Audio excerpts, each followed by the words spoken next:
All right. Well, it is here, the official Wonderhunt book. This has been a long time coming, and like you said, it started out as a walk in the woods, and Desperate walk in the story is in the book, but you get a little highlight of how all this started. Real quick. Well, I think, I kind of tell even the backstory to that of like 3 kids in 5 years.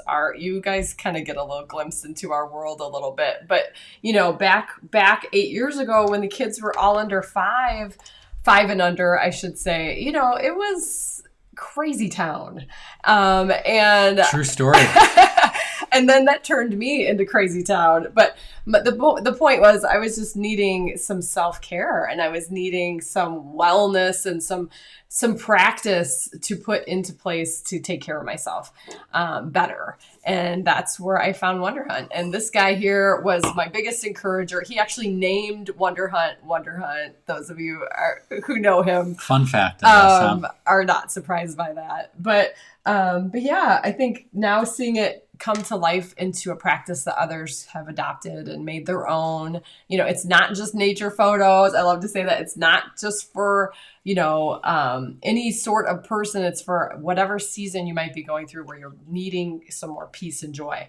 And I find peace and joy through wonder. So I hope it's been something that you guys will continue to enjoy. And the course should be amazing. This 31-day course starting tomorrow. Yeah, Helen says it's such a nice book, and I love savoring each piece. No rushing through it. I agree with that. And you had someone today that said now that they've seen the book, he actually bought more because now he knows more people needs to go to. And that's the thing is I think this book is perfect for this time. Kind of like how Chance of Awesome that I wrote was perfect for the pandemic.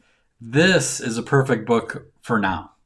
For people that are bogged down, people that are despairing, they're in a dark time, they're tired, they're exhausted, they're burned out, they're quiet quitting, whatever it is. Quiet quitting. That is. This is a book that will help you get your spark back. So looks like Dave said I got them all for the guy. For all the guys in my priest support group. Oh, how awesome is that? I love it. Well, let's do this. Let's take a look at one of the books. This book for people to kind of see what exactly it's. You guys figured this out that Jason designed the book, right? I mean, is it obvious once you got it? I mean, I think we've kind of hyped this up, but okay. I got my. Let me get this off for a second. There we go. All right. So that's one of the coolest part is all these little graphics and just what pictures were picked. I gave Jason an album that was about 360, kind of hero shots. So many photos that didn't make it in. And he picked, obviously there were pictures that went along with each of the challenges, and our fellow Wonder Hunters are highlighted so beautifully. But, these other shots, that help tell the story. These were selected by Jason based on an album of photos I gave him. But tell people what's the book made of? Like the beginning, these first chapters is you kind of telling the story, but then what are some of the elements of this book for people that are clueless? Yeah, so it's kind of like, what is Wonderhunt? So there's that photo I took in the woods back 8 years ago. How did it start? What's my journey of wonder? What's been our journey of getting here just as a couple?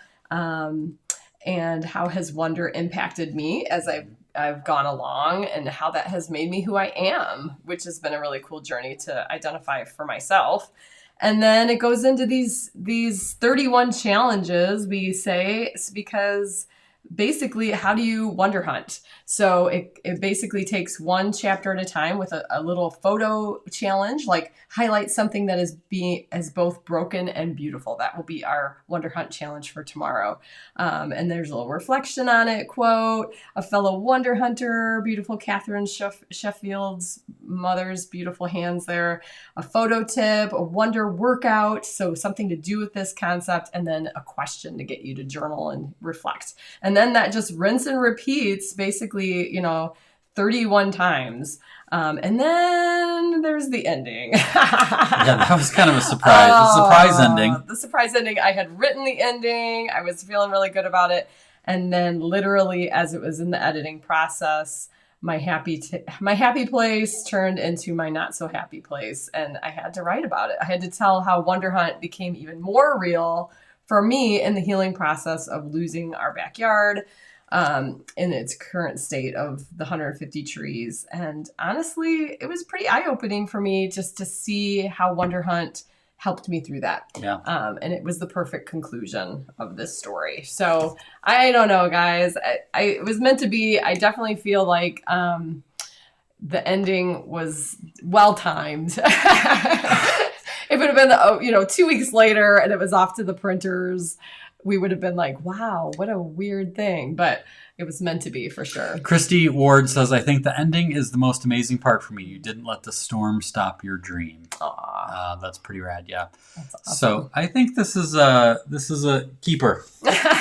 And we encourage you to pick up a copy for gifts and for living whatnots. But it is a really good book that's kind of you can savor it. So there's little bits of wisdom throughout, and the pictures are phenomenal, and it's awesome. A little special shout out to Rachel on our team. Many of you guys know Rachel personally and through the Wonder Whimsy Society, but or here on the league. But Rachel helped me with a lot of the organization of the fellow Wonder Hunters, because there were just thousands. I mean, maybe not thousands. A lot, millions of Wonder Hunt challenges, and I had certain things I was looking for to make the book, and there were so many good ones, and I know Rachel got to read through so many from the 3 courses we've had to, pick the ones that went in the book. So thank you, Rachel, for all of that legwork, which allowed me to focus on the content I was writing. So Absolutely. Pretty awesome. All right.